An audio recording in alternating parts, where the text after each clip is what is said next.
Alright, so we're doing brakes today on my 16 Expedition. You start with taking the wheel off, 21 mil. These are replacement lug nuts from Amazon because my stock one's ballooned up. So I knew one day you're going to get a flat or rotate the tires and be stuck on the side of the road because I was too cheap to buy $30 set of lug nuts. So we got those. I already started. Jack up the truck. Always use a jack stand even though I'm not using one.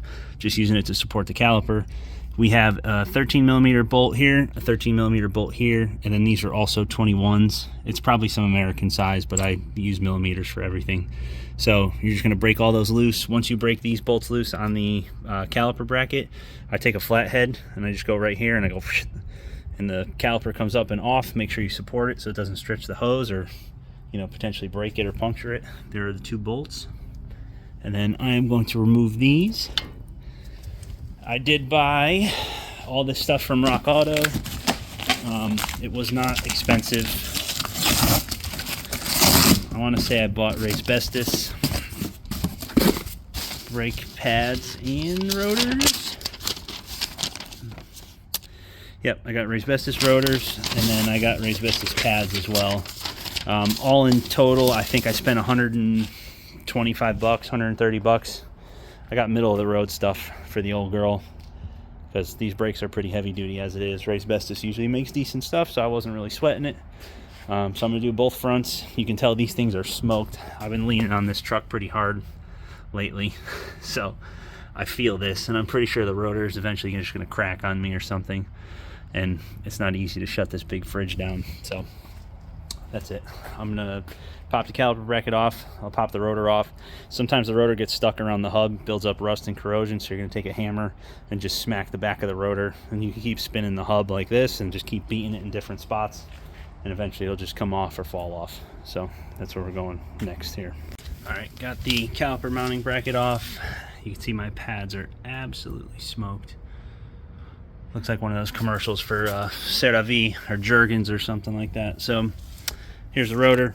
I just washed my hands, so I'm going to go inside real quick, but you're just going to want to do one of those, shake it loose. Obviously you don't want the caliper to fall like it just did, but that's totally cool. We will re-support this girl, like so, for now. I'm going to do it with two hands.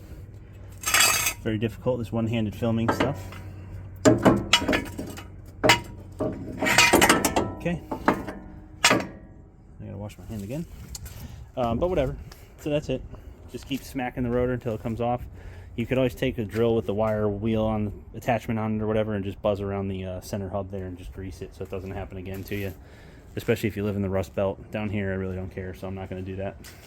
Alright, just showing you what I was talking about. This is what makes the rotor stick to the hub. So if you clean this, lubricate it, usually it won't happen to you again. So that's obviously the right, nice way to do it. Here are the Raysbestos pads that I bought. I'll give you guys the part number so you have them.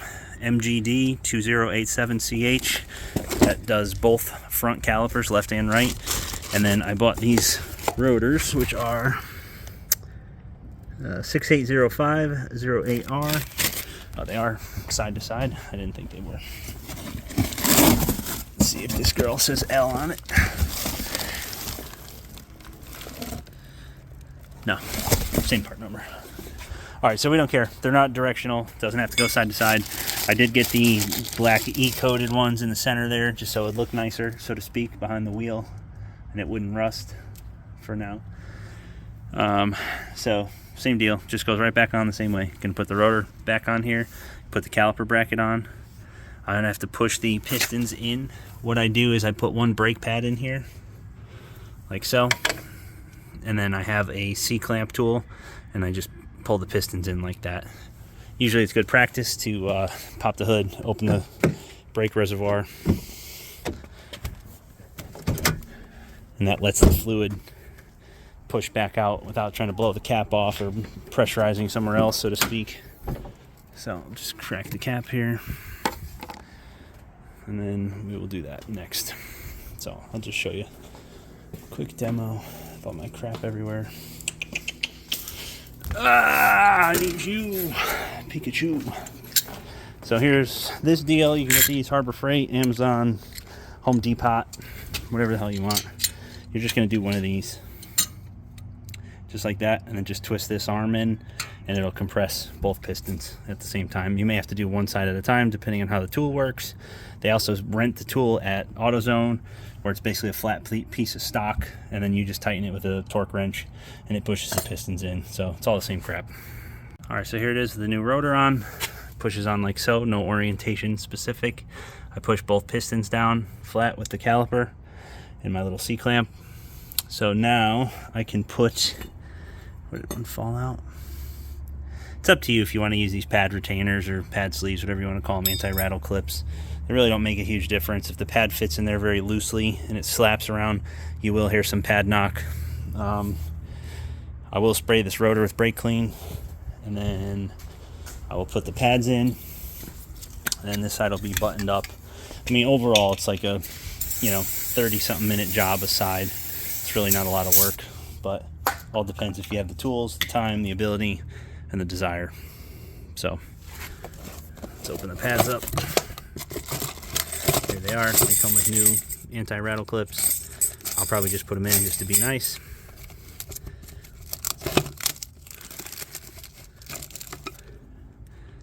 Nice big chunkers. You can load these into your bracket ahead of time. This will face out towards you, and then that will face in towards the wheel well as well. So obviously you want to make sure that both pad material is against the rotor like so. If you do it this way, you're going to have a bad day. So I'll put this together now, slap it back in, and go from there.